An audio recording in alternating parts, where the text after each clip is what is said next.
Just how much can you optimize the sound of a voiceover recorded on a USB microphone that sounds kind of dark, it sounds kind of muffled? How good can you make it sound with processing? That's what we're going to find out in this video. My name is Lenny B, and I help content creators get the most out of their equipment, make a good presentation, and make a good connection with their audience.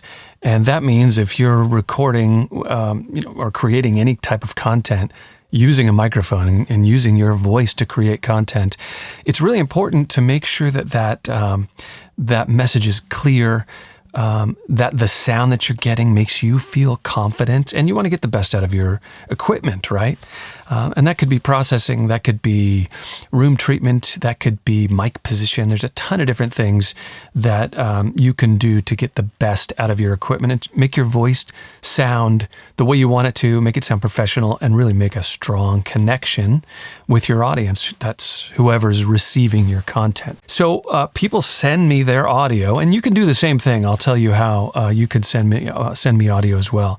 People send me their audio, and I diagnose it, and then I can put together processing chains and make it sound good, or help improve it, or show you what's lacking so we can make some changes so you can make it sound better. It's all about improving and making a good connection with your audience.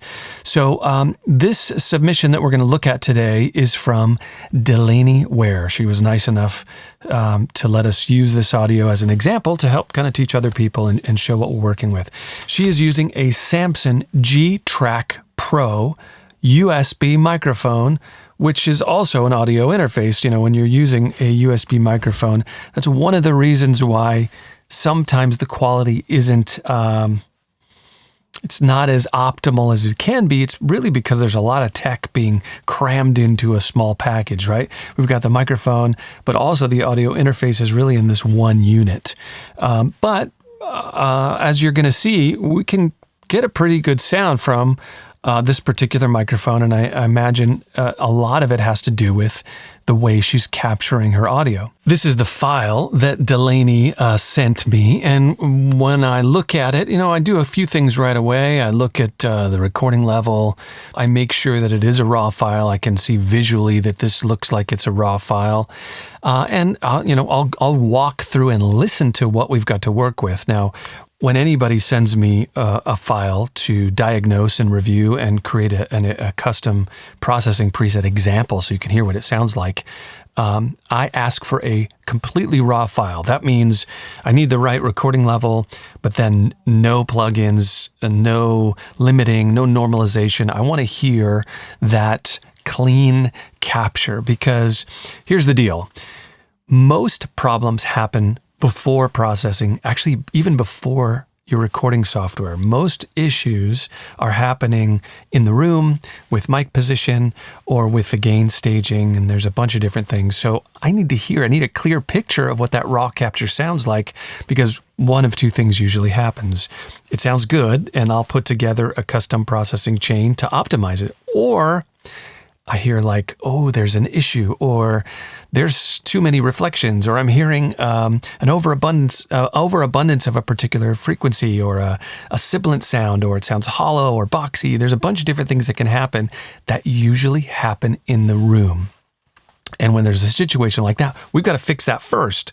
Once that's adjusted and optimized, then we can move to processing. So it's part of the diagnostic process, me examining a completely raw file. So what Delaney has sent me is absolutely a raw file, and it gives me a nice, good picture into what we've got to work with. So let me play for you what this raw file sounds like. And if you don't know, this is Logic Pro. This is the DAW of choice for me. I've got a couple meters here in the picture. So these meters kind of help me do a few things. I'll explain what that is. But right now there's no processing activated. This is just the raw file. And the meters are being used just to give us a reading of how loud the peaks are and how loud the average loudness is. But what you're going to hear is a completely raw, unprocessed file. It's just her voice going to the microphone and being captured with no plugins, no processing. Let's hear what that sounds like. This is my raw voice before processing. The biggest challenge I have with my audio direction right now is that I don't know what good audio is supposed to sound like. This is a great file for me to examine, and I can hear a couple things. I know that from my meter and from what I've asked for, I know the recording level is pretty much on target, which is great. So that gives me a nice, clear exposure for the audio.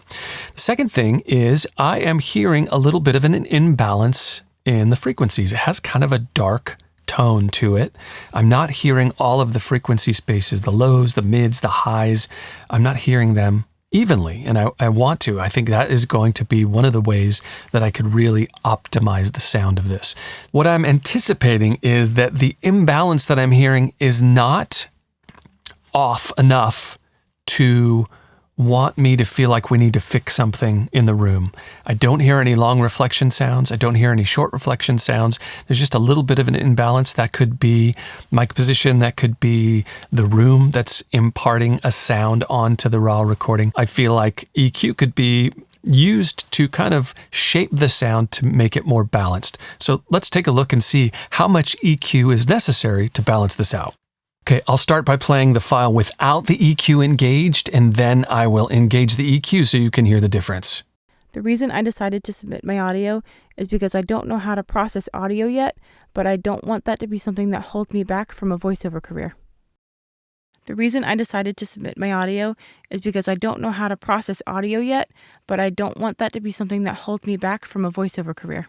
So there's a pretty substantial difference with just that EQ change. And if you look at the EQ a little bit closer, you could see that darkness is really where I've balanced things out. So what was happening is, before we had this EQ, all these frequencies down here were louder. So what I've done is I've reduced the low frequencies between maybe 100 and up to 2K in certain positions in certain bands, and I've modified those low frequencies so they're more balanced. And then what happens is when you listen back with that EQ change, now instead of having those low frequencies louder, they're more balanced. I have balanced out the frequencies, which means the lows, the ultra lows, the mid frequencies, the mids, the upper mids, the high frequencies, and the ultra high frequencies. They're now all being represented more equally.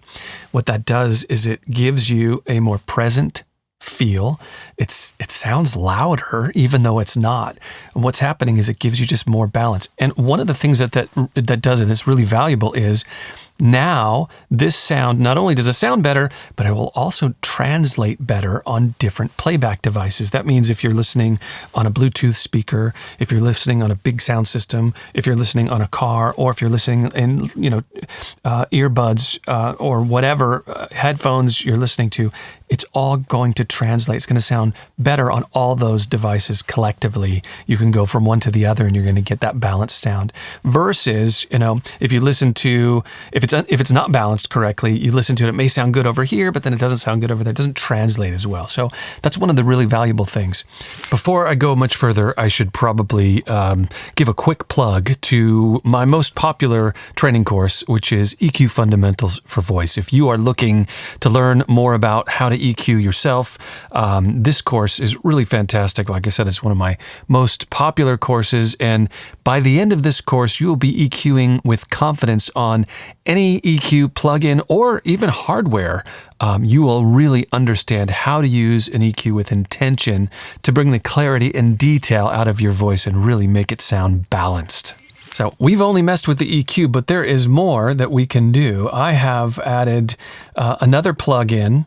I've added a gate. There's a preamp. I've got a compressor here, another EQ to do some sweetening, a de-esser, another compressor, and a limiter. Sounds like a lot. There's a lot of processing going on, but I want you to understand that I'm using these just lightly. I'm nudging the tone here, nudging it here, shaping the tone. And it's really, this plugin is really more working in the realm of art. And it's what I think sounds good as an artist, right? As somebody that is shaping the tone to give it a balance for what I think sounds good. Now, Delaney, who sent me this audio, does she think it sounds good? I don't know. It's kind of subjective, really.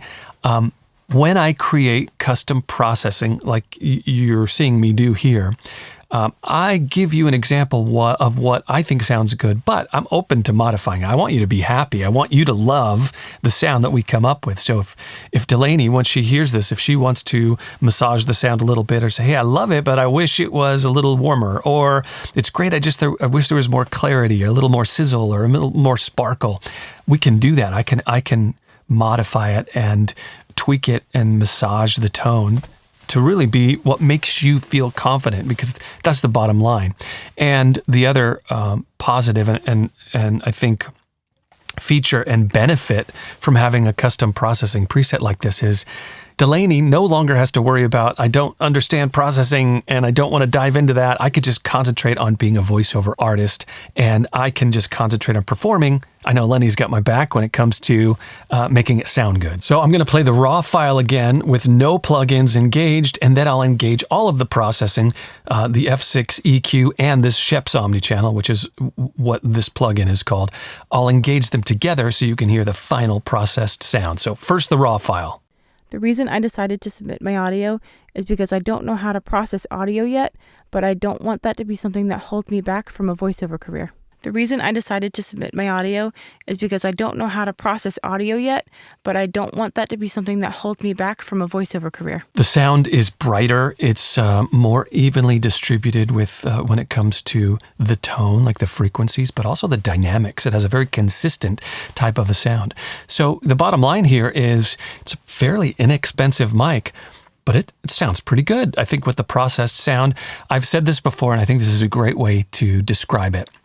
If someone were to hear her voice, if she is competing as a voiceover artist or if she's making content, whatever she's doing, no one is going to turn off the video because of that quality sound. No one is going to reject her for a voiceover job or an audition because of the sound, right?